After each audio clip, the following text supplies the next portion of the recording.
strange segue, but maybe I could say from spirits to the Holy Spirit. We're going to talk to former chaplain to Queen Elizabeth II, Dr. Gavin Ashenden. Thank you for appreciating that, Darren Grimes. He nearly choked on his drink. It was there. good. Good evening, Gavin. Great drink. to see you. You've got a little tipple there. What is it that you're partaking of this evening, may I ask you? It's Lefroy. It's my favourite Scotch. You've got a good Scotch there. OK, brilliant. Look, we're counting down to midnight here on GB News this evening. As you sit there contemplating life with your Scotch, what's your takeaway from 2024, if you had to sit down and sum up the year, if you could, for us? I think sadly, the growing grip of censorship, cancellation, and mental instability. And for the whole of this year and the year before, I've been asking, is there a steering wheel and is there a brake? What can we do to change any of this?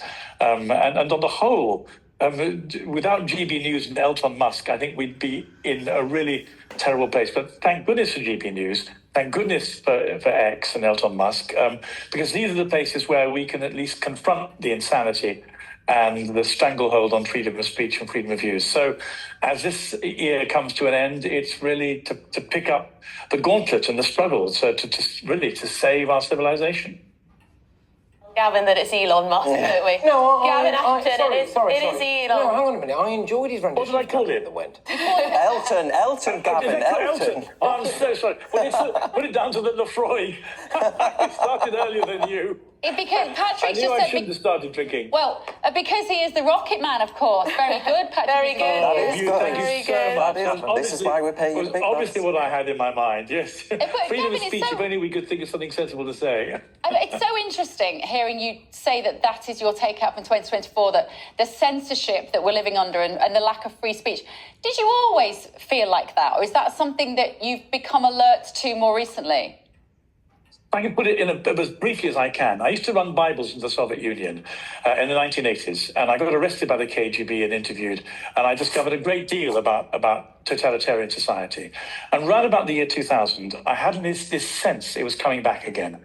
I was working at our most radical university, and I saw that very soon I would find my capacity, even though I had tenure, to speak curtailed. And slowly but surely, from the year 2005 onwards, it was curtailed. And for about 20 years, I've been saying we're in deep trouble unless something changes. Nothing's changed. We're in deep trouble.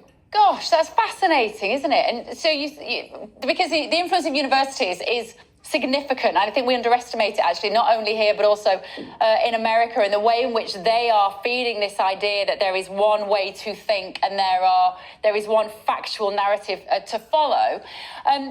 I saw you do a little critique of King Charles's speech this year, his Christmas Day speech, Gavin. So for anybody who didn't see that, can you just tell us what your assessment was of what King Charles was saying?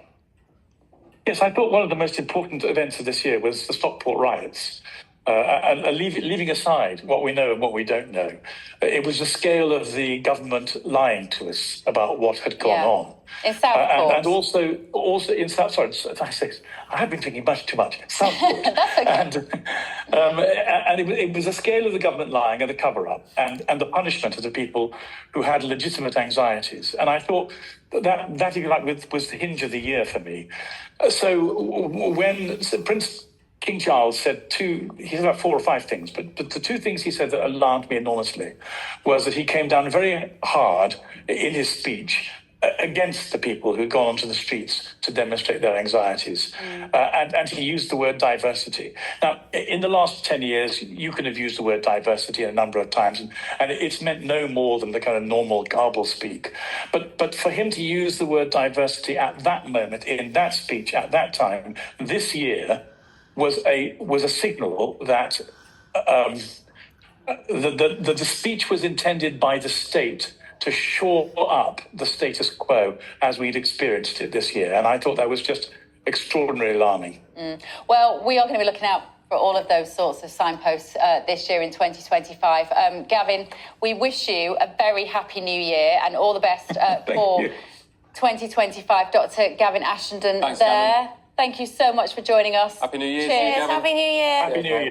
Indeed, Year. lots of freedom of speech, lots of GB News. Oh, yes. Well, we'll drink to that. We should say that we haven't asked everyone at home to send us their pictures